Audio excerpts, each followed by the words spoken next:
না, এটা তো এমনি তো মাঝে মধ্যে দেখা হয় ওদের সাথে, কিন্তু এরকম একটা প্রোগ্রামে এই প্রথম আমার মনে হয় যে 26শে জুনের প্রোগ্রামটা আমরা করছি, এবং এই মহৎ অনুষ্ঠানে দেখা হলে অনেক ভালো লাগবে। আবার আমাদের অতীতের অনেক কিছু আমরা কথা বলি, এবং আমরা সেই জিনিসটা আমরা করতে আজকে আসলে হয়তো আরও ভালোভাবে আমরা রোমন্থন করতে পারবো। তারপর এরকম একটা প্রোগ্রাম বিসিবির থেকে উদ্যোগ নিয়ে করা হয়েছে, এটা সাধুবাদ জানাই আমি। প্রতি বছর এটা হওয়া উচিত। আগে যখন এই 26 তারিখ আসতো তখন একটু খারাপ লাগতো কিনা যে বিসিবির পক্ষ থেকে এমন কোনো উদ্যোগ আসছে না, এখন অবশ্যই সেই উদ্যোগটা আসলো এবং বুলবুল ভাইয়ের হাত ধরেই আসলো, এই জিনিসটা একটু যদি বল। হ্যাঁ, আমার মনে হয় বুলবুল আসার পরেই আমাদের হয়তো এই কাজটা ইজি হয়েছে।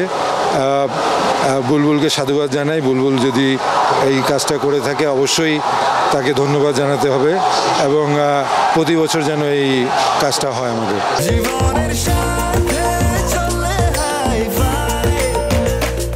স্বাস্থ্যকর অল টাইম হানিকম, সব সময় all time healthy life.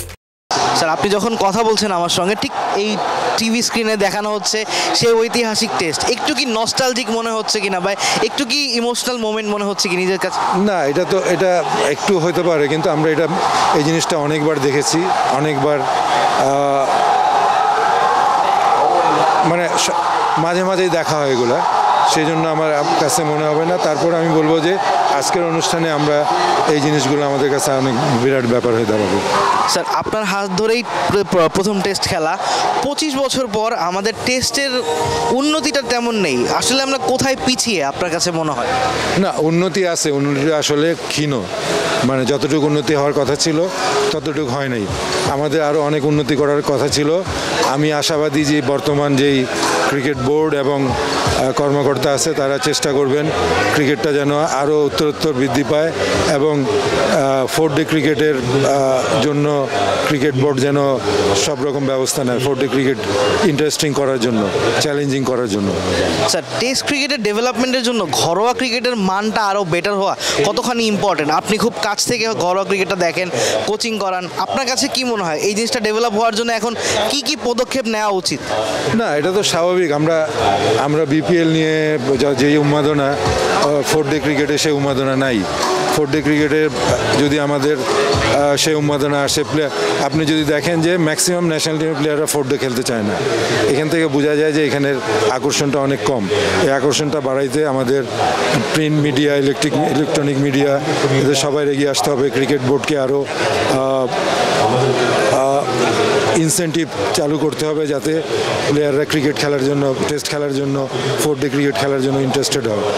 Ground ভালো করতে হবে, পিচ ভালো করতে হবে, পেপার এবং ইলেকট্রিক মিডিয়াতে প্রসার করতে হবে, তাহলে হয়তো আমাদের ক্রিকেটটা তাড়াতাড়ি হবে। আজকে 26 তারিখ, আজকেও বাংলাদেশ একটা টেস্ট খেলছে, আপনি কি সেই টেস্টের খোঁজ খবর রাখছেন কিনা, এবং বর্তমানে এই টেস্টের ডেভেলপমেন্টের জন্য কি কি করা উচিত, এবং এনামুল হক বিজয়ের মতো ক্রিকেটাররা যখন ঘরোয়া ক্রিকেটে এত বছর পারফর্ম করে আসেন, কেন তারা ন্যাশনাল লেভেলে এসে পারফর্ম করতে পারেন না?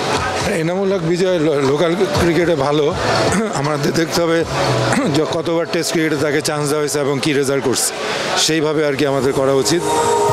শুধু ঘরোয়া ক্রিকেটে ভালো হলে যে চান্স দিতে হবে, তার ইন্টারন্যাশনাল ক্রিকেটে, ঘরোয়া ক্রিকেটে যে বোলিংয়ের যে কমপ্লেক্সিটি থাকে, কয়টা ভালো বলার থাকে বোলিং, সেই জন্য ঘরোয়া ক্রিকেটে যে কেউ রান করলেই যে ইন্টারন্যাশনাল রান করতে পারবে এরকম কোনো কথা না।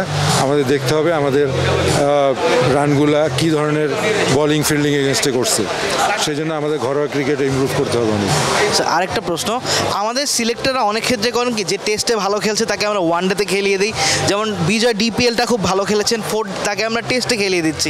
সিলেকশনের ব্যাপারে এই জিনিসটা কি আপনার চোখে পড়ে কিনা যে বিজয় কিন্তু 4 ডেতে অনেক ভালো খেলে? আমি শুধু বিজয়ের কথা বলছি না, ওভারঅল অনেক ক্ষেত্রে যে ওয়ানডেতে ভালো খেলছে তাকে আমরা টেস্টে এনে দিচ্ছি, যে ওয়ানডেতে ভালো করেছে তা আমরা টি20তে করিয়ে দিচ্ছি।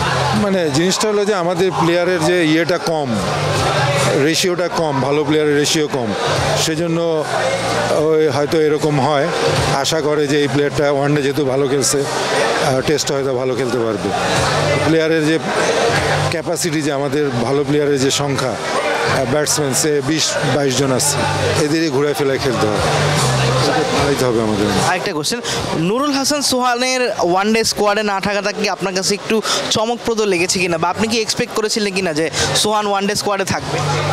সোহান ওয়ানডে এবং টি-20 দুইটাতেই থাকা উচিত আমি মনে করি।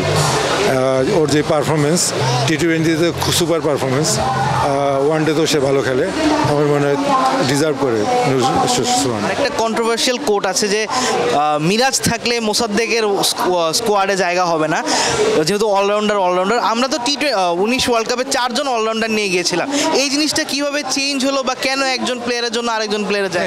এটা এক একজনের একরকম মত না।